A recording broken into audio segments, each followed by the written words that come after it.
والصلاة والسلام على سيد الأنبياء والمرسلين وعلى آله وأصحابه أجمعين ومن تبعهم بإحسان إلى يوم الدين. أما بعد، فقد قال الله تبارك وتعالى في القرآن المجيد والفرقان الحميد: فأعوذ بالله من الشيطان الرجيم. بسم الله الرحمن الرحيم. إنا أنزلناه في ليلة القدر وما أدراك ما ليلة القدر. ليلة القدر خير من 1000 شهر. تنزل الملائكة والروح فيها بإذن ربهم من كل أمر. سلام هي حتى مطلع الفجر. صدق اللہ مولانا العظیم. محترم حضرات، سامعین کرام اور نوجوان دوستو، اللہ تبارک و تعالیٰ کا جتنا شکر ادا کیا جائے اتنا کم ہے کہ اللہ رب العزت نے پھر ایک مرتبہ رمضان کا یہ مبارک اور آخری عشرہ ہمیں عطا فرمایا، اور اللہ تبارک و تعالیٰ نے دین کی نسبت سے ہمیں یہاں پر جمع فرمایا. اللہ تبارک و تعالیٰ صحیح بات کہنے کی اور اس پر عمل کرنے کی توفیق عطا فرمائے، اور رمضان کے اس آخری عشرے کی صحیح طرح سے قدر کرنے کی توفیق عطا فرمائے. اللہ تبارک و تعالیٰ نے حضور اکرم صلی اللہ علیہ وسلم کی برکت سے اس امت پر جہاں بہت سارے احسانات فرمائے، وہیں رمضان کا یہ مہینہ اور اس مہینے کا آخری عشرہ اور پھر آخری عشرے کی مبارک طاق راتیں، اور ان طاق راتوں کے اندر لیلۃ القدر ایک مغفرت، رحمت اور بخشش بنا کر اللہ تبارک و تعالیٰ نے عطا فرمائی. گنہگاروں کو معاف کرنا، گنہگاروں کو رحمت کی طرف آنے کی دعوت دینا، گنہگاروں کو اپنے در پر بلانا، یوں تو پورا سال ہی چلتا رہتا ہے، لیکن کچھ خاص دن اور راتیں اللہ تبارک و تعالیٰ نے امت محمدیہ کے گنہگار بندوں کے واسطے متعین کر دی ہیں کہ یہ گنہگار بندے جو سال بھر دنیا کے پیچھے پڑے ہوئے تھے اور ان کے دلوں کے اوپر غفلت کا پردہ پڑ گیا تھا، یہ ان رحمت کے دنوں میں اور راتوں میں اللہ تبارک و تعالیٰ سے معافی مانگ کر اللہ تبارک و تعالیٰ کی رحمت کے خزانوں کو لوٹنے والے بن جائیں. شب قدر کی فضیلت اس سے بڑھ کر اور کیا ہوگی کہ اللہ رب العزت نے اس رات کی اہمیت اور فضیلت کو بتلانے کے واسطے ایک مکمل سورت سورہ قدر کو نازل فرمایا. اور یہ بڑی عظیم رات ہے، یہ اتنی عظیم رات ہے کہ اللہ تبارک و تعالیٰ نے اس امت سے پہلے کسی امت کو اتنی عظیم رات عطا نہیں فرمائی. پھر اس امت کو اللہ تبارک و تعالیٰ نے اتنی قیمتی اور اتنی عظیم رات کیوں عطا فرمائی؟ وجہ اس کی یہ ہے کہ جیسے اگر کوئی انسان کسی دوسرے شخص سے محبت کرتا ہے تو فطری طور پر اس کی اولاد سے بھی محبت کرتا ہے.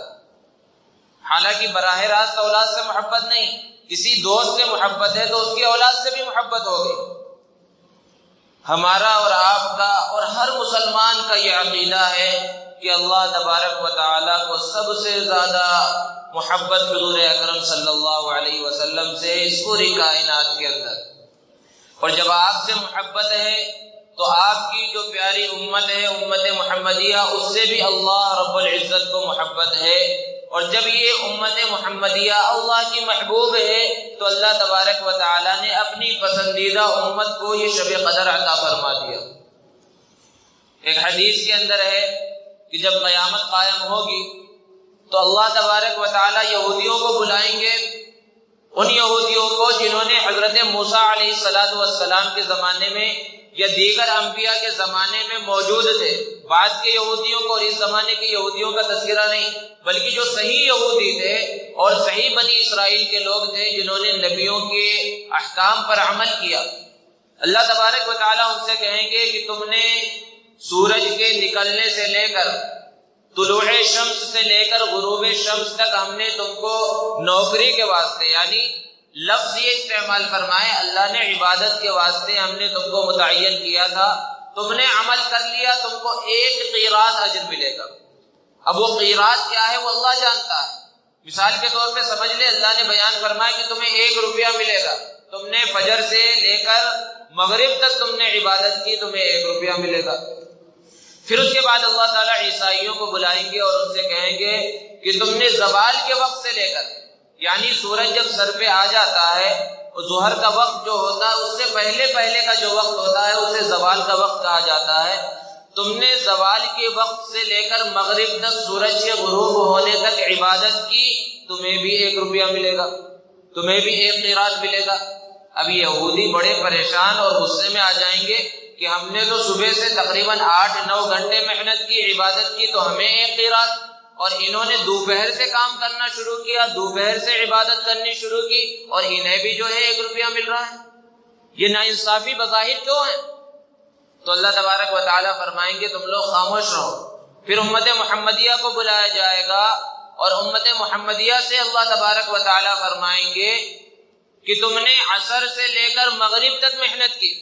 تمہاری عبادت کتنی ہے؟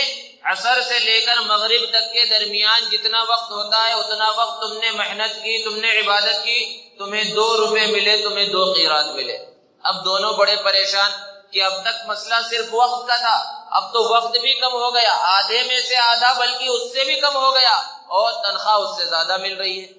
تو اللہ تبارک و تعالیٰ فرمائیں گے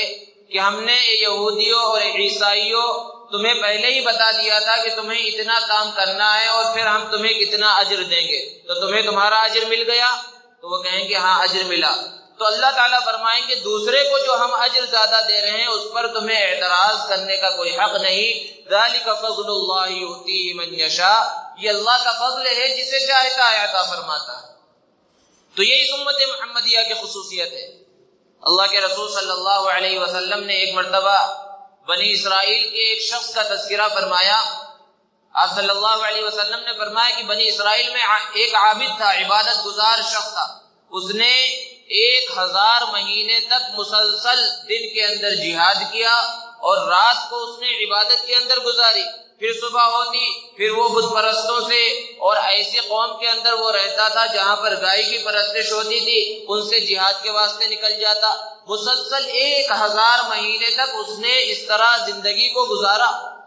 صحابہ کرام حیران ہوئے اور دل میں سوچنے لگے اور بعضوں کی زبان سے بھی الفاظ نکل گئے کہ بنی اسرائیل کے اس عابد کے برابر تو ہم کبھی نہیں پہنچ سکتے۔ 1000 مہینے تک مسلسل عبادت کوئی معمولی بات نہیں۔ تو روایتوں کے اندر ہے، مفسرین نے شان نزول بیان فرمایا تو اللہ تبارک و تعالیٰ نے یہ شب قدر عطا فرمائی اور سورہ قدر لے کر حضرت جبرائیل علیہ السلام تشریف لائے۔ اور ایک روایت کے اندر ہے کہ خود نبی کریم صلی اللہ علیہ وسلم نے حضرت زکریا، حضرت شمعون اور اس طرح دیگر بنی اسرائیل کے انبیاء کا تذکرہ کیا اور فرمایا یہ ایسے انبیاء ہیں کہ انہوں نے مسلسل 80 سال تک مسلسل عبادت کے اندر گزارے، کبھی کوئی لمحہ اللہ کی نافرمانی کے اندر انہوں نے نہیں گزارا۔ پھر صحابہ رش کرنے لگے کہ ہم تو ان کے مقام تک نہیں پہنچ سکتے۔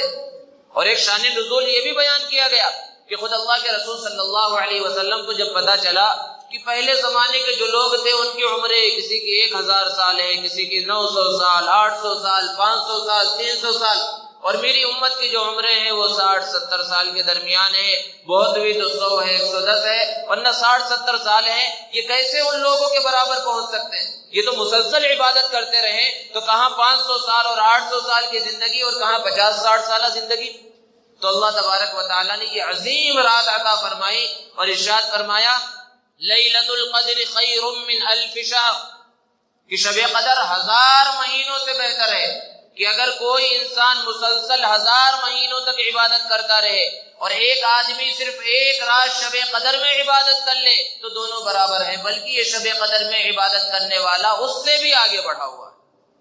تو اگر کسی مسلمان کو ایک شب قدر مل جائے اور ایک شب قدر میں اسے عبادت کی توفیق مل جائے تو ایسا ہے گویا کہ اس نے 1000 مہینے یعنی تقریباً 83 سال 83 سال اور 4 مہینے اس نے عبادت کے اندر گزار دی۔ اب اسی حساب سے اندازہ لگا لیا جائے کہ کسی کو اس کی زندگی میں 10 شب قدر مل گئے تو 833 سال اس نے عبادت کی، کسی کو 20 اگر شب قدر مل گئے 1666 سال اس نے عبادت کے اندر گزار دیے۔ رحم و کرم کی کوئی انتہا نہیں ہے جو اللہ تبارک و تعالی نے اس امت محمدیہ کو عطا فرمایا ہے۔ اور یہ شب قدر، اس کو لیلۃ القدر کہا کیوں جاتا ہے؟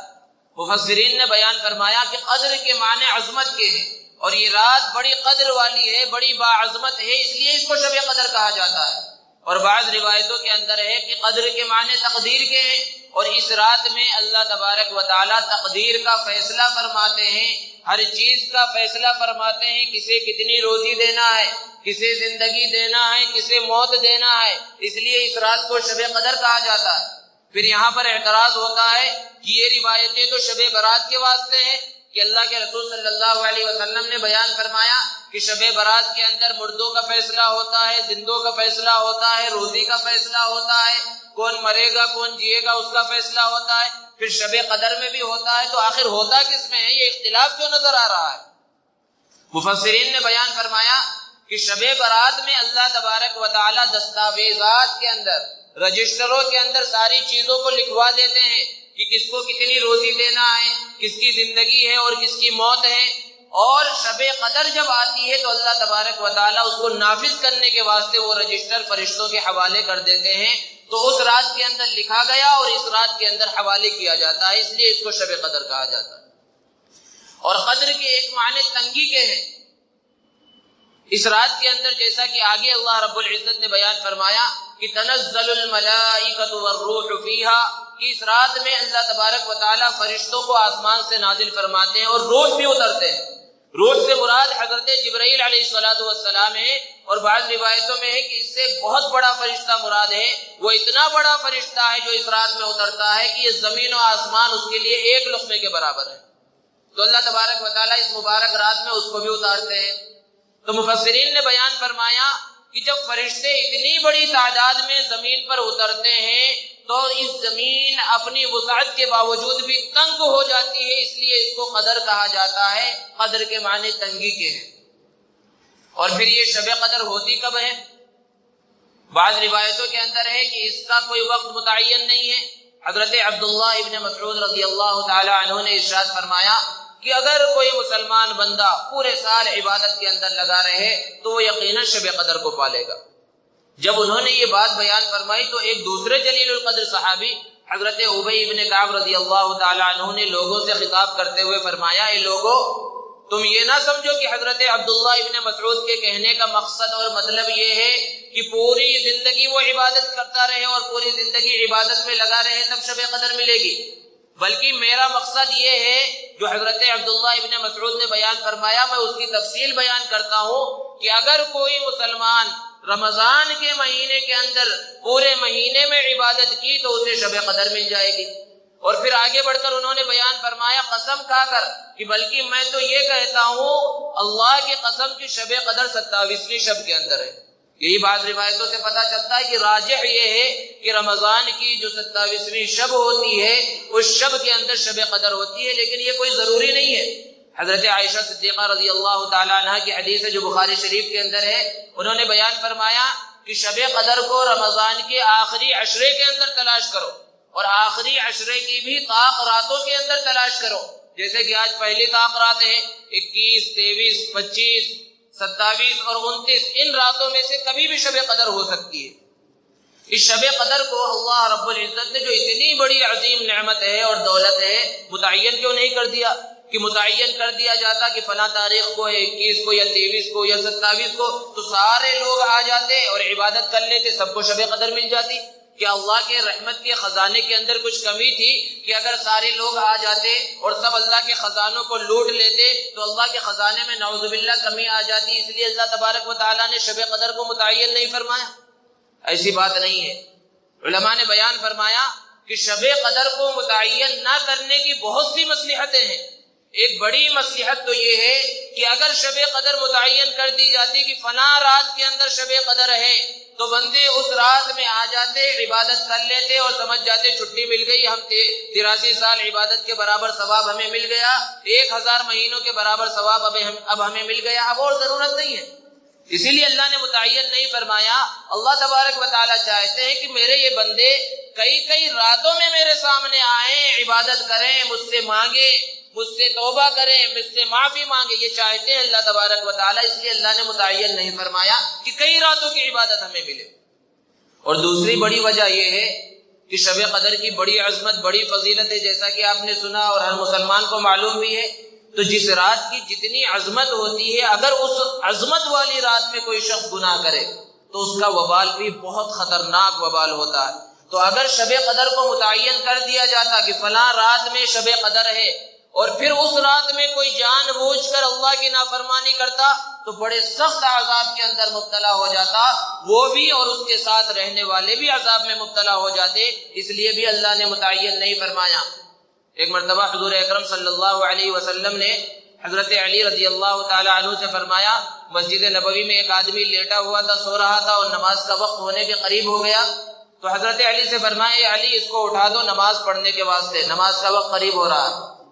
حضرت علی رضی اللہ تعالی عنہ نے حیرانی سے پوچھا، ہے اللہ کے رسول، ہر نیک کام میں آپ سبقت کرتے ہیں، ہر نیک کام ہمیشہ آپ کرتے ہیں، لیکن یہاں ایک بندہ سو رہا ہے اور اس کو بھی نماز کے واسطے اٹھانا ہے، ایک نیک کام کے واسطے اٹھانا ہے، تو آپ خود کیوں نہیں اٹھا رہے ہیں؟ مجھے کیوں حکم دے رہے ہیں؟ یہ نیک کام آپ کیوں نہیں کر رہے ہیں؟ حضور اکرم صلی اللہ علیہ وسلم نے ارشاد فرمایا، علی وجہ یہ ہے کہ اگر میں اسے اٹھاؤں اور جو کہ نیند میں ہے، اگر اس نے انکار کر دیا تو وہ کافر ہو جائے گا، اور تم اٹھاؤ گے انکار کر دے گا تو کافر نہیں ہوگا۔ تو یہی وجہ ہے کہ شب قدر کو متعین کر دیا جائے، پھر اس میں کوئی نافرمانی کرے، بہت خطرناک عذاب میں مبتلا ہو جاتا، اسی لیے اللہ نے متعین نہیں کیا کہ کس رات میں ہے، شک کے اندر ہے، اس میں بھی ہو سکتی ہے، اس میں بھی ہو سکتی ہے، پھر خدا نہ خواستہ کوئی گناہ کے اندر مبتلا ہو گیا، اللہ رب العزت کی رحمت کی ذات سے امید ہے اللہ تبارک و تعالیٰ درگزر فرمائیں گے، اللہ تبارک و تعالیٰ معاف فرما دیں گے۔ اتنی عظیم رات یہ شب قدر ہے، اس رات کے بارے میں اللہ کے رسول صلی اللہ علیہ وسلم نے مختلف احادیث میں جو عبادتیں ہیں اس کو بیان فرمایا، اور یہ عظیم رات مسلمانوں کو کیسے حاصل ہو سکتی ہے؟ ایک وجہ، ایک طریقہ تو یہی ہے کہ اتنا بڑا مجمع اللہ کے فضل سے یہاں پر آ گیا، اور دوستو یہ انتخاب ہوتا ہے اللہ تبارک و تعالیٰ کا، اللہ تبارک و تعالیٰ ہر عبادت کے واسطے بندے کو منتخب کرتے ہیں، وہی بندہ اللہ رب العزت کے سامنے سر جھکاتا ہے، وہی اللہ کی عبادت کرتا ہے جسے اللہ تبارک و تعالیٰ منتخب فرماتے ہیں، کیونکہ مسلمان تو اتنے ہی نہیں ہیں، مسلمانوں کی تعداد تو بہت بڑی ہے، لیکن بہت بڑی تعداد وہ ہے جو سڑکوں پر پھر رہی ہے اور شاپنگوں کے اندر یہ قیمتی راتوں کے اندر لگی ہوئی، کچھ لوگ ہیں جن کو اللہ تبارک و تعالیٰ نے منتخب کیا ہے، اور بڑے بابرکت ہیں اور بڑے خوش نصیب ہیں وہ لوگ جو اعتکاف کر رہے ہیں اس آخری عشرے کا، اور وہ اور خوش نصیب ہیں جو پورے رمضان کے ہی اعتکاف کے اندر لگے ہوئے ہیں، کہ جو مسلمان اعتکاف کرے تو 100% یقینی بات ہے کہ اسے شب قدر مل گئی، 1% اور 1% بھی یہ امید نہیں ہے کہ شب قدر اس سے چھوٹ جائے، شب قدر کا ملنا جو شخص اعتکاف کر رہا ہے اس کے لیے تو بالکل یقینی ہو چکا ہے۔ اور یہ اعتکاف کی جو عبادت ہے، اعتکاف کی عبادت مشروع کیوں ہوئی؟ اللہ تبارک و تعالیٰ نے یہ اعتکاف کیوں سنت قرار دیا؟ سید سلیمان ندوی رحمۃ اللہ علیہ جو بہت بڑے عالم، بہت بڑے مؤرخ اور محقق ہیں، انہوں نے بیان فرمایا کہ اللہ کے رسول صلی اللہ علیہ وسلم پر جب پہلی وحی نازل ہوئی، ہر مسلمان کو واقعہ معلوم ہے اور نہیں معلوم ہے تو معلوم ہونا چاہیے کہ کن حالات میں اللہ کے رسول صلی اللہ علیہ وسلم پر پہلی وحی نازل ہوئی، کہ غار حرا کے اندر ہیں، اور اللہ کے رسول صلی اللہ علیہ وسلم کا معمول کیا تھا کہ کئی دنوں کا خشک توشہ لے کر، کیونکہ اگر تازہ اور ابھی کا پکا ہوا کھانا لے کر جائیں تو وہ کچھ دنوں میں خراب ہو جائے گا، تو خشک توشہ لے کر جس کو بھگا کر کھا لیا جائے، ستو اور ایسی سوکھی ہوئی روٹیاں، ایسا کھانا لے کر اللہ کے رسول صلی اللہ علیہ وسلم کئی دنوں کے واسطے غار حرا میں چلے جاتے۔ تو سید سلیمان ندوی رحمۃ اللہ علیہ نے بیان فرمایا کہ پہلی وحی کے نازل ہونے کے وقت اللہ کے رسول صلی اللہ علیہ وسلم کی جو کیفیات تھی، آپ صلی اللہ علیہ وسلم کے ارد گرد اور آپ کے اوپر جو حالات تھے، انہی کیفیات اور انہی حالات کا نام رمضان ہے۔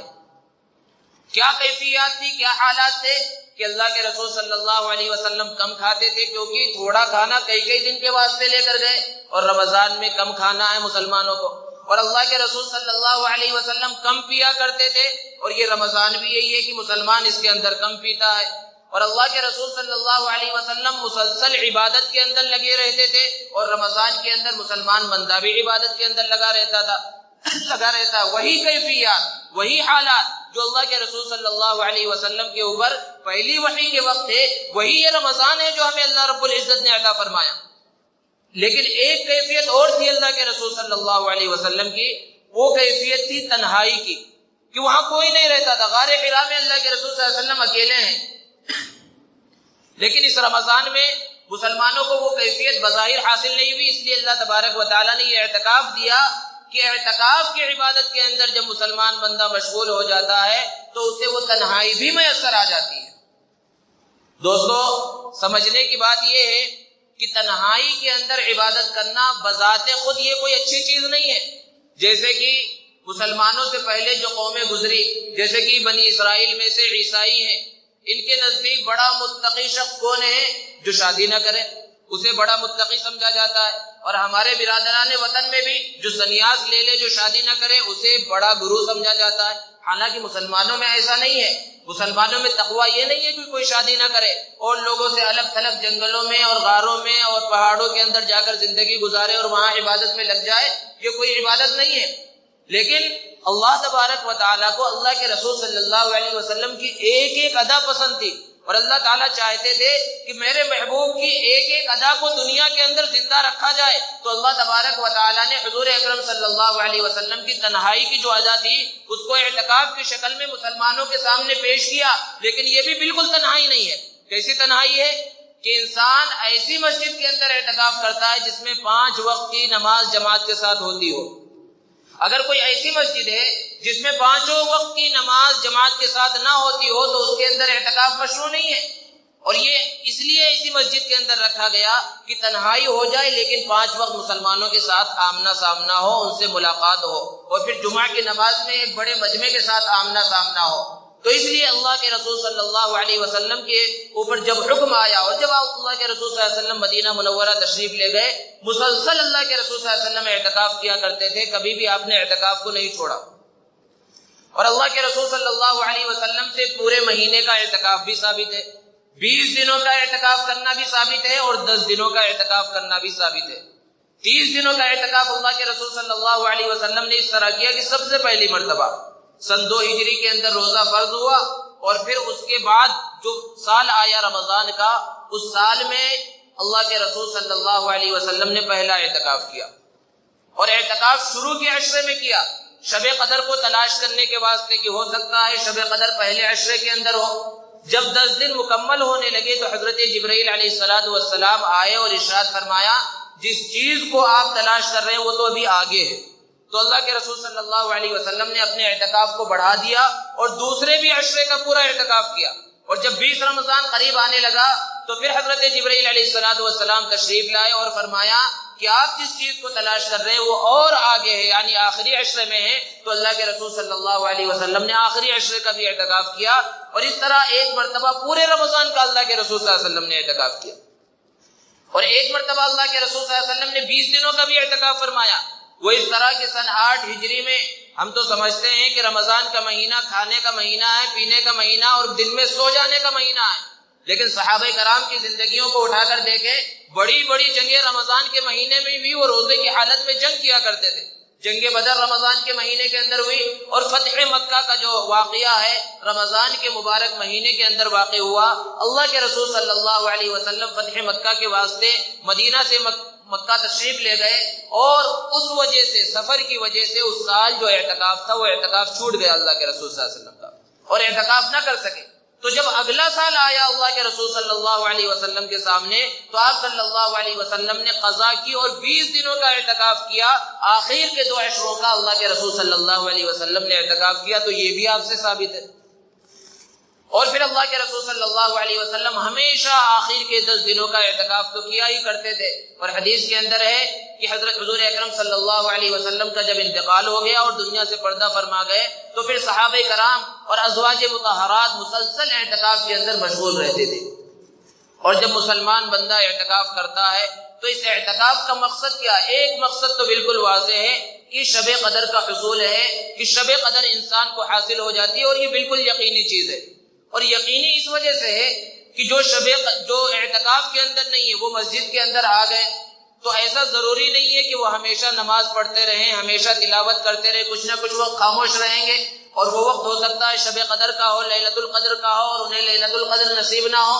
لیکن جو معتکف بندہ ہے، اعتکاف کی نیت سے جو مسجد کے اندر آ گیا، وہ ہر حال میں عبادت میں ہے۔ وہ نماز پڑھ رہا ہے تو عبادت کے اندر ہے، تلاوت کر رہا ہے تو عبادت کے اندر ہے، وہ بیٹھا ہوا ہے خالی تو عبادت کے اندر ہے، وہ لیٹ کے سو رہا ہے تو عبادت کے اندر ہے۔ اسی لیے علماء نے بیان فرمایا کہ اگر اعتکاف کرنے والے مسجد کے اندر ہوں اور وہ سو رہے ہوں تو وہ لوگ جو اعتکاف نہیں کر رہے ہیں وہ ان کے اوپر انگلی نہ اٹھائے کہ یہ دیکھو مسجد کے اندر یہ لوگ سو رہے ہیں، کیونکہ وہ سو رہا ہے تو بھی عبادت کے اندر مشغول ہے۔ اعتکاف کی 3 قسمیں ہیں۔ ایک اعتکاف واجب ہے۔ واجب اعتکاف یہ ہے کہ کسی نے نظر مانی، منت مانی کہ اگر میرا فلاں کام ہو گیا تو میں اتنے دنوں کا اعتکاف کروں گا، یا ویسے ہی بغیر کسی کام کے کہ میں نے اپنے اوپر اتنے دنوں کا اعتکاف فرض کر لیا، واجب کر لیا، تو اب یہ اعتکاف کا کرنا واجب ہو جاتا ہے۔ اور اعتکاف کے لیے روزہ بھی ضروری ہے، یعنی رمضان کے علاوہ کسی اور دن کے اندر اعتکاف کر رہا ہے اور وہ واجب اعتکاف ہے تو اس کے لیے روزہ بھی ضروری ہے، بغیر روزے کے اعتکاف نہیں ہوتا۔ اور دوسرا اعتکاف ہے نفلی اعتکاف، اور نفلی اعتکاف 1 دن کا بھی ہو سکتا ہے، 3 دن کا بھی ہو سکتا ہے، 1 منٹ کا بھی اعتکاف ہو سکتا ہے۔ جیسے کہ کوئی بھی شخص مسجد کے اندر داخل ہو رہا ہے اور داخل ہوتے وقت وہ اعتکاف کی نیت کر لے، بسم اللہ دخلت ونویت سنت الاعتکاف، یہ دعا پڑھ لے تو اس کو بھی اعتکاف کا ثواب ملتا رہے گا۔ مسجد میں خالی بیٹھا ہوا ہے تو بھی اعتکاف کا ثواب ملتا رہے گا۔ اور یہ نفل اعتکاف کبھی بھی ہو سکتا ہے، کتنے بھی وقت کے واسطے ہو سکتا ہے، اور اس کے لیے روزہ بھی ضروری نہیں ہے۔ اور تیسرا جو اعتکاف ہے وہ سنت مؤکدہ علی الکفایہ ہے، جو رمضان کے آخری عشرے میں ہوتا ہے۔ اور سنت مؤکدہ علی الکفایہ کا مطلب یہ ہے کہ بستی کے اندر مسجد ہے، اگر ایک آدمی نے بھی اعتکاف نہیں کیا تو پوری بستی والے، اس مسجد سے متعلق جتنے لوگ ہیں سب کے سب گنہگار ہو جائیں گے، سنت چھوڑنے کے مرتکب ہو جائیں گے۔ اور اگر کسی ایک نے بھی سنت کو ادا کر دیا تو سب کی طرف سے یہ سنت ادا ہو جائے گی۔ یہ سنت مؤکدہ علی الکفایہ ہے، اور اس کے مسائل پہلے بھی گزر چکے ہیں، اور علماء سے مل کر اس کے معلوم کرنا چاہیے کہ سنت مؤکدہ کے جو علی الکفایہ اعتکاف ہے اس کے کیا فضائل ہیں اور اس کے کیا مسائل ہیں، کن چیزوں کی وجہ سے یہ اعتکاف ٹوٹ جاتا ہے۔ اللہ کے رسول صلی اللہ علیہ وسلم نے احادیث مبارکہ کے اندر اعتکاف کی بڑی فضیلتیں بیان فرمائی۔ جمعہ کے بیان میں کچھ فضائل گزر چکے۔ ایک حدیث میں اللہ کے رسول صلی اللہ علیہ وسلم نے ارشاد فرمایا کہ جو مسلمان بندہ اعتکاف کرتا ہے رمضان کے آخری عشرے کا تو اللہ تبارک و تعالیٰ اس اعتکاف کی وجہ سے اسے 2 مقبول حج اور عمرے کا ثواب عطا فرماتے ہیں۔ ذرا تصور کیجئے کہ ہم معمولی درجہ 2 مقبول حج اور عمرے، انسان حج اور عمرے کے واسطے جانے کے لیے پریشان رہتا ہے، کتنی کوششیں کرتا ہے، کتنے ہاتھ پیر مارتا ہے، پھر اسے کبھی موقع ملتا ہے۔ ذرا تصور کیجئے اللہ تبارک و تعالیٰ نے حج اور عمرے کا ثواب بیان فرمایا، اور حج اور عمرے کا ثواب بہت سارے نیک کاموں پر بیان فرمایا، لیکن کسی نیک کام پر اللہ تبارک و تعالیٰ نے یا اللہ کے رسول صلی اللہ علیہ وسلم نے کبھی یہ نہیں بیان فرمایا کہ تم فلاں نیک کام کرو تو تم کو اتنے رکعت نماز پڑھنے کا ثواب ملے گا۔ کسی حدیث میں نہیں ہے کسی بھی نیک کام کے واسطے۔ وجہ کیا ہے کہ نماز تو ہر کوئی پڑھ سکتا ہے اور نماز ہر جگہ پر پڑھی جا سکتی ہے، لیکن حج اور عمرہ ایسی عبادت ہے جو ہر کوئی ادا نہیں کر سکتا اور ہر جگہ وہ ادا نہیں ہو سکتی۔ اس لیے اس عظیم عبادت کا ثواب اس اعتکاف کے اوپر اللہ کے رسول صلی اللہ علیہ وسلم نے بیان فرمایا۔ اور آپ صلی اللہ علیہ وسلم نے ایک حدیث مبارکہ کے اندر بیان فرمایا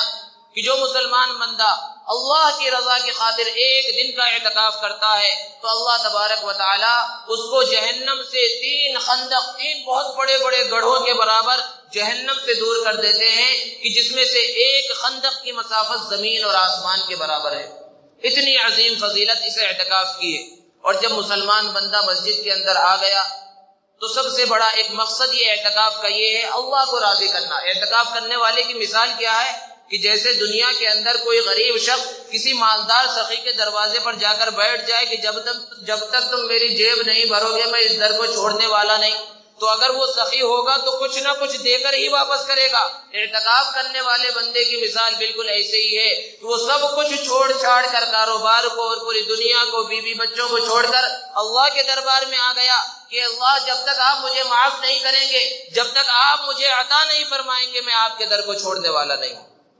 وہ یقین ہو اللہ تبارک و تعالیٰ کے اوپر اور اخلاص ہو عمل کے اندر، تو اللہ تبارک و تعالیٰ عطا فرماتے ہیں۔ اور پھر جب اعتکاف کے واسطے آ گیا، ساری دنیا سے کٹ گیا، جیسا کہ ایک حدیث میں اللہ کے رسول صلی اللہ علیہ وسلم نے بیان فرمایا کہ اعتکاف کرنے والا ہر گناہ سے محفوظ ہو گیا، کیونکہ باہر کے گناہ وہ نہیں کر سکتا، لیکن مسجد میں ہوتے ہوئے بھی بعض گناہ ہوتے ہیں اور وہ بڑے خطرناک ہے، اور پھر خصوصاً آخری عشرے کے اندر، اور پھر طاق راتیں بھی اس میں ہیں، پھر اس میں شب قدر بھی ہو سکتی ہے۔ اور وہ گناہ کیا ہے؟ اصل میں گناہ ایسا ہے کہ اسے گناہ سمجھا نہیں جاتا، اس لیے اس کی طرف توجہ نہیں ہوتی، اور وہ گناہ ہے غیبت کا گناہ، کہ یہ گناہ مسجد میں بھی ہوتا ہے، اعتکاف کرنے والے ہیں اور اگر دھیان نہ دے تو ان سے بھی یہ گناہ سرزد ہوتا ہے، اور بڑا خطرناک گناہ ہے، کبیرہ گناہ ہے، جیسے کہ زنا کرنا گناہ ہے، قتل کرنا گناہ ہے، بالکل اسی درجے کا گناہ یہ غیبت کرنا بھی ہے۔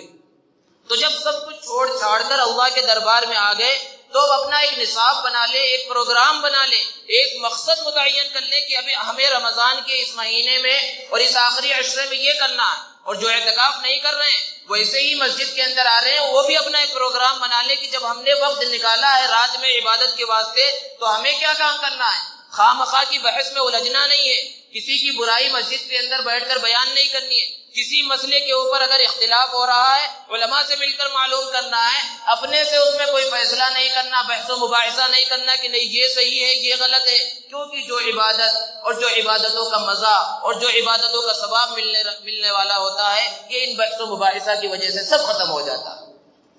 تو اعتکاف کے اندر قرآن مجید کی کثرت کے ساتھ تلاوت ہو، دیکھ کر تلاوت ہو، اور نماز کے اندر کھڑے ہو کر نماز کے اندر بھی قرآن مجید کو کثرت سے پڑھا جائے، یہ اللہ کے رسول صلی اللہ علیہ وسلم کی عادت شریفہ تھی اعتکاف میں کہ کثرت سے قرآن مجید کی اللہ کے رسول صلی اللہ علیہ وسلم تلاوت کیا کرتے تھے۔ اور شب قدر کی جو فضیلت اور رمضان کی جو فضیلت ہم سنتے ہیں وہ صرف قرآن مجید کی وجہ سے۔ اللہ رب العزت نے قرآن مجید میں بیان فرمایا شہر رمضان الذی انزل فیہ القرآن، کہ رمضان کا مہینہ وہ مہینہ ہے جس میں قرآن کو اللہ تبارک و تعالیٰ نے نازل فرمایا۔ اور سورہ قدر میں اللہ نے بیان فرمایا انا انزلناہ فی لیلۃ القدر، کہ اس مبارک رات شب قدر میں ہم نے قرآن مجید کو اتارا ہے۔ تو شب قدر کی عظمت کی وجہ اور فضیلت کی وجہ قرآن مجید ہے، اور یہ قرآن مجید اتنا عظیم کلام ہے، ایسا عظیم کلام ہے کہ جس چیز کے ساتھ اس کی نسبت جڑ جاتی ہے اس چیز کا مرتبہ بلند ہو جاتا ہے۔ کوئی عام کپڑا پڑا ہوا ہو تو ہم اس کا ادب نہیں کرتے، اس کے اوپر پیر رکھ کر بھی چلے جاتے ہیں، لیکن ہمیں معلوم ہو جائے یہ قرآن مجید کا جزدان ہے تو حالانکہ اس میں نہ قرآن لکھا ہوا ہے نہ قرآن کی کوئی آیت لکھی ہوئی ہے، لیکن اس کو ہم ادب سے رکھتے ہیں۔ کوئی پیر رکھ دے تو اسے ہم ڈانٹتے ہیں، اسے گھور کر دیکھتے ہیں، کیوں؟ قرآن سے اس کی نسبت جڑ گئی ہے۔ اسی طرح اس شہر کے اندر اور ہر جگہ کے اوپر بڑے بڑے کروڑ پتی ہوں گے، بڑے بڑے مالدار ہوں گے، لیکن دن میں 3-4 لوگ ان سے سلام کرتے ہیں۔ وہی کوئی حافظ قرآن ہو جدھر سے گزرتا ہے لوگ ادھر اس کو سلام کرتے ہیں۔ وجہ کیا ہے؟ کیا وہ کوئی بہت بڑا معزز آدمی ہے؟ قرآن سے نسبت ہے، قرآن کی نسبت کی وجہ سے لوگ اس کی عزت کرتے ہیں، چاہے پیچھے برائی کریں لیکن سامنے جب آئیں گے تو پھر اس سے حافظ صاحب السلام علیکم کہیں گے۔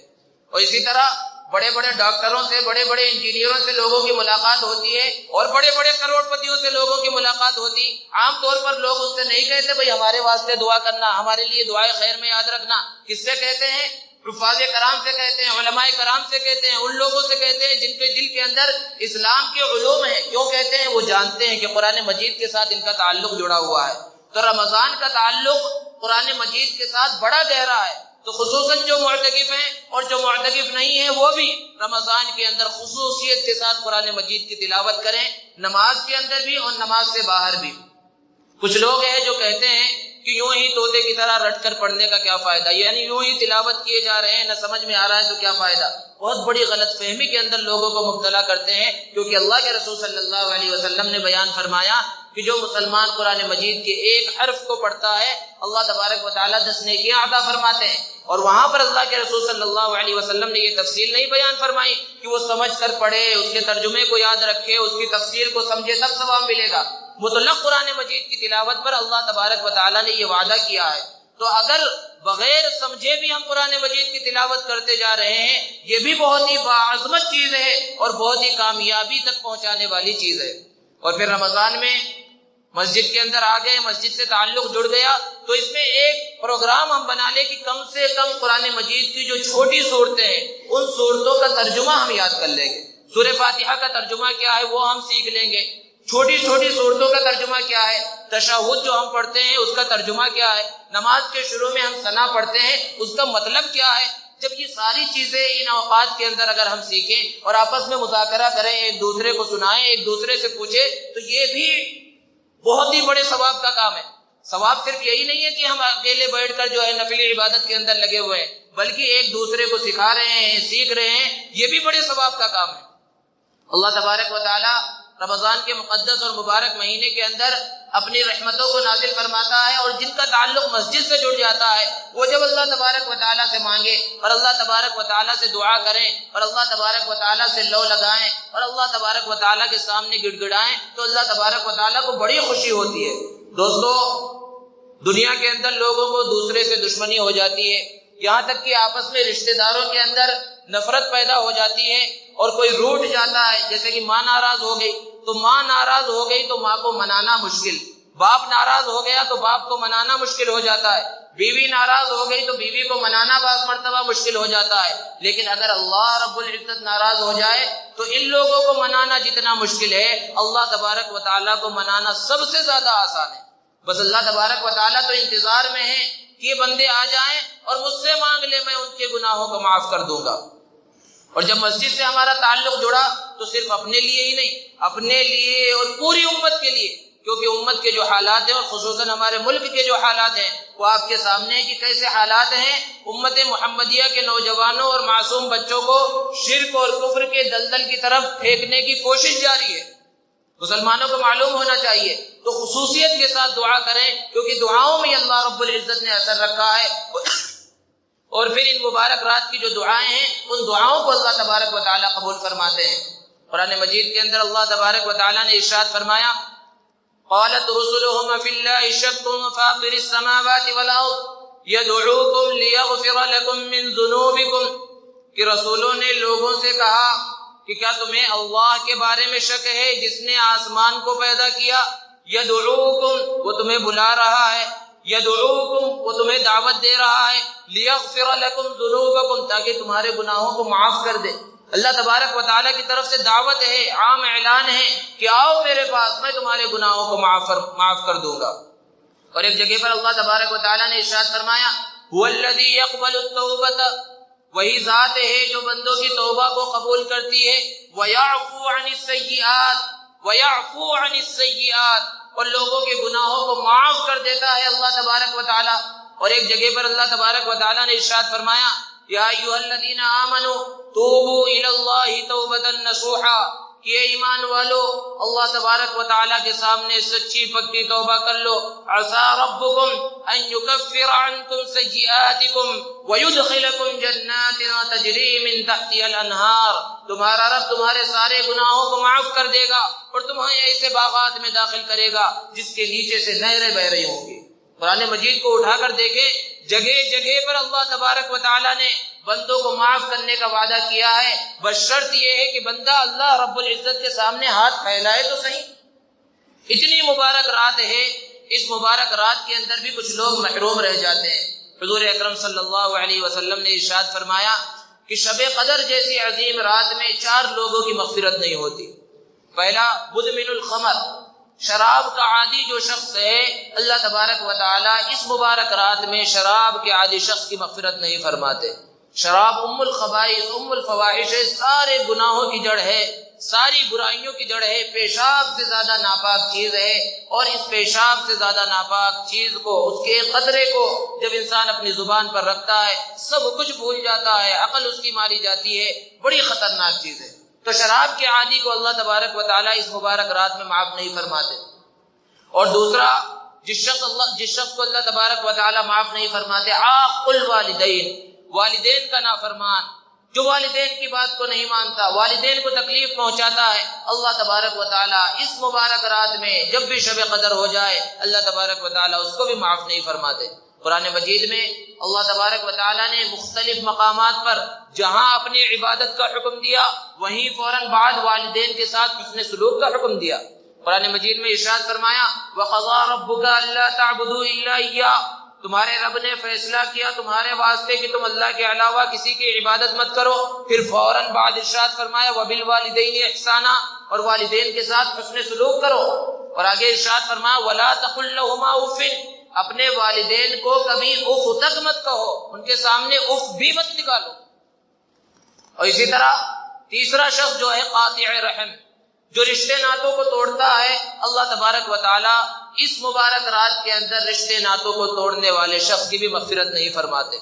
اور چوتھا ایسا شخص جو اپنے دل کے اندر کینہ رکھے، بغض رکھے۔ کینہ اس کو کہا جاتا ہے کہ دل کے اندر دشمنی ہو کہ اگر موقع ملا تو اس کو نقصان پہنچاؤں گا، طاقت نہیں ہے نقصان پہنچانے کی، لیکن دل کے اندر یہ گڑن ہے کہ موقع ملتے ہی اس کو نقصان پہنچاؤں گا۔ یہ کینہ ہے، بڑی خطرناک چیز ہے، اس کینے سے انسان کو محفوظ رہنا چاہیے۔ تو اس مبارک رات میں اللہ تبارک و تعالی ایسے 4 لوگوں کو معاف نہیں فرماتے، اور جن کے اندر یہ گناہ ہو وہ اگر سچی پکی توبہ اس رات کے اندر کر لیں، اللہ تبارک و تعالی تو انہیں بھی معاف فرما دیتے۔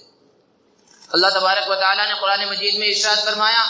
یا عبادی الذین اسرفوا علی انفسہم لا تقنطوا من رحمت اللہ، کہ میرے وہ بندو جنہوں نے بہت گناہ کر لیا، اپنے آپ پر بہت ظلم کر لیا ہے، اللہ کی رحمت سے نا امید مت ہو۔ ان اللہ یغفر الذنوب جميعا، اللہ تبارک و تعالی تمہارے ایک ایک گناہ کو معاف فرما دے گا۔ انہ هو الغفور الرحیم، وہ بڑا معاف کرنے والا، بڑا رحم کرنے والا ہے۔ یہ آیت کریمہ مفسرین نے اس کا شان نزول لکھا، حضرت وحشی رضی اللہ تعالی عنہ کے بارے میں نازل ہوئی۔ حضرت وحشی کون ہے؟ حضرت حمزہ رضی اللہ تعالی عنہ کو انہوں نے قتل کیا۔ حضرت حمزہ حضور اکرم صلی اللہ علیہ وسلم کے چچا ہیں۔ جنگ احد کے اندر حضرت وحشی نے حضور اکرم صلی اللہ علیہ وسلم کے چچا حضرت حمزہ کو قتل کیا، اور صرف قتل کرنے پر ہی بس نہیں کیا، بڑے بے دردانہ انداز میں قتل کیا۔ ان کی لاش کا مسئلہ بنایا گیا، ان کے ناک کان کو کاٹ کر ہار بنا کر پہنا گیا، ان کے کلیجے کو کچا چبانے کی کوشش کی گئی، یہ حال کیا گیا ان کی لاش کے ساتھ۔ جب اللہ کے رسول صلی اللہ علیہ وسلم کو اس بات کا پتہ چلا، اللہ کے رسول صلی اللہ علیہ وسلم کو بہت غصہ آیا۔ اتنا غصہ اللہ کے رسول صلی اللہ علیہ وسلم کو کبھی پہلے نہیں آیا تھا۔ آپ صلی اللہ علیہ وسلم نے ارشاد فرمایا کہ جیسا حضرت حمزہ کے ساتھ کیا گیا 70 کافروں کے ساتھ میں ایسے ہی کروں گا۔ فوراً ہی اللہ تبارک و تعالیٰ نے ایک آیت کریمہ نازل فرمائی کہ وَإِنْ عَاقَبْتُمْ فَعَاقِبُوا بِمِثْلِ مَا عُوقِبْتُمْ بِهِ، کہ نبی صلی اللہ علیہ وسلم اگر آپ بدلہ لینا چاہ رہے ہیں تو صرف اتنا ہی بدلہ لے سکتے ہیں جتنی تکلیف آپ کو پہنچائی گئی۔ آپ کے ایک آدمی کے ساتھ ایسا معاملہ کیا گیا، آپ ان کے ایک آدمی کے ساتھ یہ سلوک کر سکتے ہیں۔ وَلَئِن صَبَرْتُمْ لَهُوَ خَيْرٌ لِّلصَّابِرِينَ، لیکن اس پر بھی آپ صبر کر لیں، ایک کے ساتھ بھی بدلہ نہ لیں تو یہ صبر کرنے والوں کے واسطے بہتر ہے۔ جب یہ آیت کریمہ نازل ہوئی، حضور اکرم صلی اللہ علیہ وسلم نے ارشاد فرمایا اے صحابہ گواہ رہو، میں نے صبر کو اختیار کیا، اور چونکہ اللہ کے رسول صلی اللہ علیہ وسلم نے پہلے قسم کھا لی تھی، قسم کا کفارہ ادا کر دیا۔ ذرا تصور کیجئے کہاں یہ معاملہ ہے کہ اتنا سخت غصہ اللہ کے رسول صلی اللہ علیہ وسلم کو۔ آگے حضرت عبداللہ ابن عباس جو آپ صلی اللہ علیہ وسلم کے چچا زاد بھائی ہیں، مفسر قرآن ہیں، انہوں نے بیان فرمایا کہ ابھی تو یہ معاملہ کہ اتنی سخت دشمنی اور اتنی سخت نفرت حضرت وحشی سے، اور پھر اس کے بعد اللہ کے رسول صلی اللہ علیہ وسلم نے دعا الی الاسلام، انہیں اسلام کی دعوت دی۔ یہ دل گردے کا کام ہے کہ ایسے جانی دشمن کو اللہ کے رسول صلی اللہ علیہ وسلم نے خط لکھا، اور خط لکھ کر ان کو اسلام کی طرف بلایا، اور جب اسلام کی دعوت کا خط حضرت وحشی کے پاس پہنچا تو انہوں نے جواب میں خط لکھا اللہ کے رسول صلی اللہ علیہ وسلم کو۔ یہ جرأت تھی ان کی، اور ذرا جرأت کو دیکھیے اور ان کے ناز نخروں کو اللہ تبارک و تعالیٰ کس طرح برداشت کر رہے ہیں۔ انہوں نے خط لکھا کہ ان من قتل او زنا او اشرک، کہ آپ کے قرآن کے اندر لکھا ہوا ہے کہ جس نے قتل کیا، جس نے شرک کیا، جس نے زنا کیا، یلقا اثاما یضاعف له العذاب، تو اسے ایسے خطرناک عذاب میں ڈالا جائے گا اور اس کے عذاب کو بڑھایا جائے گا۔ اور میں نے تو یہ سارے گناہ کیے ہیں، اور قتل تو ایسی عظیم ہستی کا کیا ہے، پھر کیف تدعونی الی الاسلام، آپ مجھے اسلام کی طرف کیسے بلا رہے ہیں؟ اللہ تبارک و تعالیٰ نے ایک دوسری آیت کریمہ حضرت وحشی کے اسلام کے واسطے نازل فرمائی کہ الا من تاب وآمن وعمل عملا صالحا، کہ ہاں بہت سارے گناہ لوگوں نے کر لیے، قتل بھی کیا، زنا بھی کیا، شرک بھی کیا، لیکن پھر توبہ کر لی، ایمان قبول کر لیا اور اچھے اعمال کیے تو اللہ تعالیٰ انہیں معاف کر دیں گے۔ پھر یہ آیت کریمہ جب نازل ہوئی، وحشی کو بتلایا گیا کہ آپ کے واسطے یہ آیت کریمہ نازل ہوئی۔ وحشی نے کہا کہ ابھی مجھے سمجھ میں نہیں آیا، کیونکہ اس آیت کریمہ میں ہے کہ جو ایمان لے کر آ جائے میں ایمان قبول کر سکتا ہوں، پھر توبہ کا تذکرہ ہے میں توبہ بھی کر سکتا ہوں، لیکن آگے ایک اور سخت شرط ہے وَعَمِلَ عَمَلًا صَالِحًا، کہ نیک اعمال بھی کرے۔ میں کوئی گارنٹی نہیں دے سکتا ہوں کہ میں پوری زندگی نیک اعمال کرتے رہوں، تو کیسے میں اسلام قبول کر لوں؟ ذرا ناز اور نخروں کو دیکھیے، اور اللہ تبارک و تعالیٰ کس طرح ان کو جذب کر رہے ہیں، کس طرح اپنی رحمت کی طرف کھینچ رہے ہیں، اور کس طرح ان کے گناہوں کو معاف کرنا چاہتے ہیں۔ اللہ تبارک و تعالیٰ نے تیسری آیت کریمہ نازل فرمائی، ان اللہ لا یغفر ان یشرک بہ ویغفر ما دون ذلک لمن یشاء، کہ اللہ تعالیٰ شرک کو تو معاف نہیں فرمائے گا، لیکن شرک کے علاوہ جتنے گناہ ہیں اللہ تبارک و تعالیٰ سارے گناہوں کو معاف فرما دے گا جس کے لیے چاہے گا۔ جب یہ آیت کریمہ وحشی کے پاس پہنچی اور اس میں اعمال صالحہ کی بھی قید نہیں، بس شرک سے توبہ کر لو اللہ معاف فرما دے گا، وحشی نے کہا ابھی بھی شک ہے،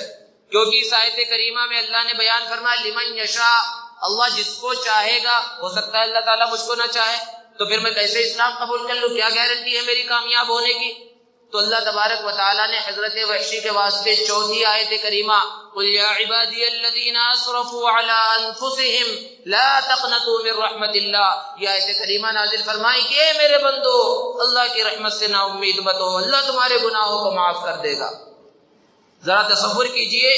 کیسا خطرناک مجرم، کتنا بڑا قاتل، اللہ کے رسول صلی اللہ علیہ وسلم کے محبوب چچا کا قاتل، لیکن اللہ تبارک و تعالیٰ اس کے اسلام کے واسطے اور اس کو اپنی رحمت کی طرف بلانے کے واسطے آیتوں کے اوپر آیتیں نازل کر رہا ہے، اتنے بڑے گنہگار کے واسطے۔ جب یہ آیت کریمہ نازل ہوئی تو اللہ کے رسول صلی اللہ علیہ وسلم نے ارشاد فرمایا، بڑی خوشی ہوئی اور ارشاد فرمایا کہ اگر اس آیت کریمہ کے بدلے میں مجھے پورے جہان کی دولت دی جائے تو بھی میں اس کو ٹھکرا دوں، یہ اتنی عظیم آیت ہے۔ صحابہ کرام نے پوچھا اللہ کے رسول کیا یہ آیت کریمہ صرف وحشی کے ساتھ خاص ہے یا سارے مسلمانوں کے واسطے ہے؟ اللہ کے رسول صلی اللہ علیہ وسلم نے ارشاد فرمایا بل للمؤمنین عامہ، یہ آیت کریمہ سارے مسلمانوں کے واسطے عام ہے کہ جو بھی مسلمان سر کے بال سے لے کر پیر کے ناخن تک گناہوں کے دلدل کے اندر ڈوبا ہوا ہو، ایک مرتبہ اللہ تبارک و تعالیٰ کے سامنے ہاتھ پھیلا لے، سچے دل کے ساتھ توبہ کر لے، اللہ تبارک و تعالیٰ سارے گناہوں کو معاف کر دے گا۔ دوستو یہ گناہوں سے مغفرت اور گناہوں سے معافی کی رات ہے، یہ جتنی بھی راتیں مقدس راتیں ہیں، اس رات کے اندر اللہ تبارک و تعالیٰ کو منانا ہے، اللہ تبارک و تعالیٰ سے معافی مانگنا ہے۔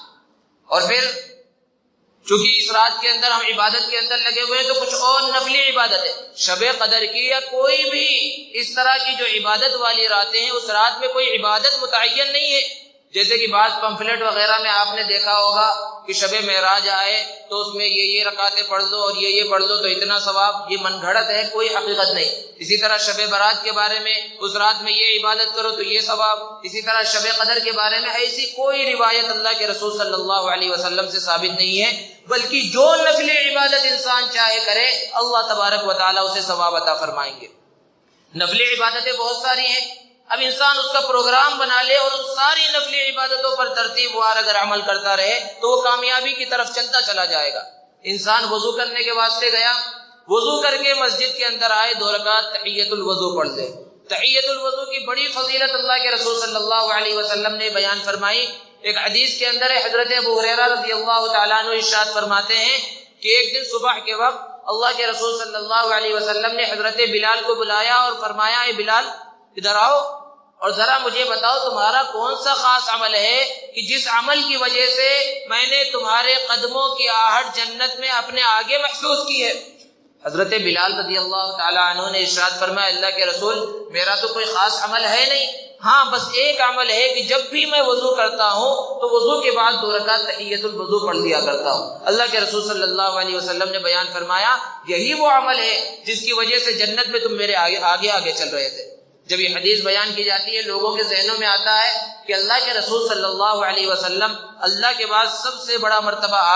آپ سے آگے کیسے کوئی بڑھ گیا، چاہے وہ حضرت بلال ہی کیوں نہ ہو، آپ کے آگے کیسے بڑھ گئے، اور جنت میں حضرت بلال کے قدموں کی آہٹ آپ کے آگے کیسے اللہ کے رسول صلی اللہ علیہ وسلم نے محسوس کی۔ علماء نے بیان فرمایا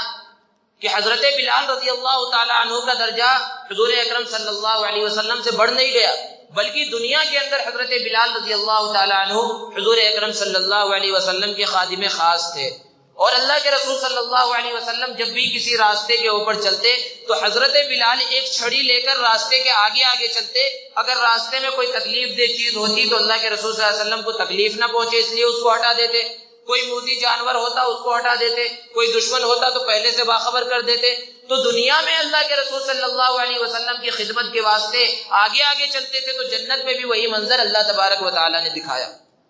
تو تحیۃ الوضو کی بڑی فضیلت ہے۔ اسی طرح جب مسجد کے اندر داخل ہو گیا تو اور ایک عبادت ہے کہ انسان تحیۃ المسجد بھی پڑھ لے، اس کی بھی بڑی فضیلت اللہ کے رسول صلی اللہ علیہ وسلم نے بیان فرمائی۔ اسی طرح فجر کی نماز کے بعد سورج نکلنے کے 15-20 منٹ کے بعد ایک نماز ہے جس کو اشراق کی نماز کہا جاتا ہے، اس کی بھی بڑی فضیلت ہے کہ 4 رکعتیں یا 4 نہیں تو کم سے کم 2 رکعتیں انسان پڑھ لے، کیونکہ مسجد میں آ گیا ہے، عبادت میں لگا ہوا ہے، تو خالی وقت برباد کرنے سے بہتر کہ ان نفلی عبادتوں کو عمل کرتا رہے۔ اللہ کے رسول صلی اللہ علیہ وسلم نے اشراق کی فضیلت کو بیان کرتے ہوئے ارشاد فرمایا کہ جو اخلاص کے ساتھ اشراق کی نماز پڑھتا ہے اللہ تبارک و تعالیٰ اسے 2 مقبول حج اور عمرے کا ثواب عطا فرماتے ہیں۔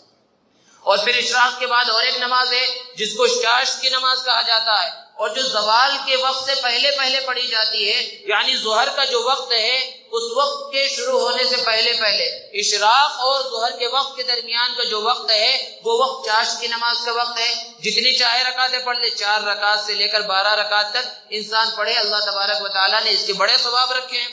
اور اس کے بعد ایک اور نفلی نماز ہے جس کو اوابین کہا جاتا ہے۔ خصوصیت کے ساتھ رمضان کے اندر نفلی عبادتوں کی کثرت کرنا چاہیے کیونکہ نفل کا ثواب فرض کے برابر ہو چکا ہے۔ اوابین کی بڑی فضیلت اللہ کے رسول صلی اللہ علیہ وسلم نے بیان فرمائی، اور یہ اوابین کم سے کم 6 رکعت ہے کہ مغرب کے بعد 2 مغرب کی سنت پڑھنے کے بعد انسان 6 رکعتیں الگ سے پڑھے، اور زیادہ سے زیادہ 20 رکعتیں بھی اللہ کے رسول صلی اللہ علیہ وسلم نے پڑھی ہیں، اس کی بھی بڑی فضیلت ہے۔ اور پھر اور ایک نفلی نماز ہے جس کو صلاۃ التسبیح کہا جاتا ہے، اس کی بڑی فضیلت اللہ کے رسول صلی اللہ علیہ وسلم نے بیان فرمائی۔ آپ صلی اللہ علیہ وسلم نے اپنے چچا حضرت عباس رضی اللہ تعالیٰ عنہ کو ایک مرتبہ اپنے قریب بلایا اور فرمایا کہ میں تمہیں ایک ہدیہ دینے جا رہا ہوں۔ انہوں نے سمجھا کہ شاید کوئی ہدیہ ہے، کوئی چیز ہے۔ پھر اللہ کے رسول صلی اللہ علیہ وسلم نے ارشاد فرمایا کہ عباس میں تمہیں بتا رہا ہوں ایک نماز کے بارے میں، اگر تم وہ نماز پڑھو گے تو تمہارے سارے گناہ، الفاظ جو اللہ کے رسول صلی اللہ علیہ وسلم نے استعمال فرمائے، جو جان بوجھ کر کیے، جو بھولے سے کیے، جو انجانے میں ہو گئے، جو دن کے اجالے میں ہو گئے، جو رات کے اندھیرے میں ہو گئے، کسی طرح بھی جو تمہارے گناہ ہو گئے ہیں سب گناہوں کو اللہ تبارک و تعالیٰ معاف فرما دیں گے۔ اور وہ نماز صلاۃ التسبیح ہے۔ اور پھر اللہ کے رسول صلی اللہ علیہ وسلم نے اس کا طریقہ بیان فرمایا کہ 4 رکعت نیت باندھو، 4 رکعت کی نیت سے، اور پہلے تکبیر تحریمہ کے بعد ثنا پڑھو، اس کے بعد سورہ فاتحہ، اور پھر اس کے بعد سورت، اور پھر اس کے بعد 15 مرتبہ تیسرا کلمہ سبحان اللہ والحمد للہ ولا الہ الا اللہ واللہ اکبر، اور پھر رکوع میں رکوع کی تسبیح کے بعد 10 مرتبہ، رکوع سے اٹھنے کے بعد 10 مرتبہ، سجدے میں سجدے کی تسبیح کے بعد 10 مرتبہ، سجدے سے اٹھنے کے بعد جس کو جلسہ کہا جاتا ہے اس میں 10 مرتبہ، پھر اس کے بعد دوسرے سجدے میں 10 مرتبہ، پھر دوسرے سجدے سے اٹھ کر کھڑے ہونے کے بجائے بیٹھ جائیں اور 10 مرتبہ پڑھ کر اس تسبیح کو پھر کھڑے ہو اور پھر دوسری رکعت ادا کریں، تو ایک رکعت میں 75 مرتبہ ہو گئی، اور 4 رکعت میں کل ملا کر یہ 300 مرتبہ ہو جائے گی۔ اس کی بڑی فضیلت اللہ کے رسول صلی اللہ علیہ وسلم نے بیان فرمائی۔ اور اللہ کے رسول صلی اللہ علیہ وسلم نے اس کے 2 طریقے بیان فرمائے۔ ایک طریقہ تو یہی ہے جو صلاۃ التسبیح کا ہے، اور دوسرا طریقہ یہ ہے کہ انسان ثنا پڑھنے کے بعد، پہلی رکعت میں تکبیر تحریمہ کے بعد جب ثنا پڑھ لیا تو پہلے ثنا کے بعد سورہ فاتحہ سے پہلے 15 مرتبہ یہ تسبیح پڑھ لے، پھر سورہ فاتحہ اور سورت کے بعد 10 مرتبہ پڑھے، پھر رکوع میں 10 مرتبہ، رکوع سے اٹھنے کے بعد قومے میں 10 مرتبہ، پھر دونوں سجدوں میں اور سجدے کے درمیان، پھر دوسرے سجدے کے بعد اٹھ کر پڑھنے کی ضرورت نہیں کیونکہ وہ پہلے ہی پڑھ چکا ہے۔ اس صلاۃ التسبیح کی بڑی فضیلت ہے۔ اور پھر آخر میں اللہ کے رسول صلی اللہ علیہ وسلم نے بیان فرمایا عباس اگر تم سے ہو سکے تو روزانہ یہ نماز پڑھو، اور اگر روزانہ نہیں پڑھ سکتے تو جمعے میں ایک بار پڑھو، یعنی ہفتے میں 1 مرتبہ پڑھ لیا کرو، اور اگر ہفتے میں 1 مرتبہ نہیں پڑھ سکتے تو 1 مہینے میں 1 مرتبہ پڑھ لیا کرو، 1 مہینے میں 1 مرتبہ نہیں پڑھ سکتے تو سال میں 1 مرتبہ پڑھ لو، اور اگر سال میں بھی 1 مرتبہ نہیں پڑھ سکتے تو کم سے کم پوری زندگی میں 1 مرتبہ پڑھ لو۔ اللہ تبارک و تعالی ہم سب کو اس کے اوپر عمل کرنے کی توفیق عطا فرمائے۔ دوستو، یہ مبارک راتیں اور یہ طاق راتیں اصل میں بیان وغیرہ کے واسطے نہیں ہے، بلکہ اصل مقصد عبادت ہی ہے، اور عبادت کے اندر رغبت پیدا ہو جائے، اس لیے شروع کے اوقات میں تراویح کے بعد یہ بیان وغیرہ رکھا جاتا ہے، اور اس کا صرف یہی مقصد ہے، بیان برائے بیان نہیں، بلکہ بیان برائے مذاکرہ ہے کہ آپس میں جو بھولی ہوئی باتیں ہیں اور پہلے سے سب سن رکھی ہے وہ باتیں تازہ ہو جائیں، اور عبادت کے اندر ہمیں رغبت پیدا ہو، اور عبادت کے اندر حلاوت پیدا ہو، اور خود اپنے واسطے اور ساری امت کی بھلائی کے واسطے، خیر کے واسطے اور سب کے نجات کے واسطے اس رات کے اندر دعا کریں۔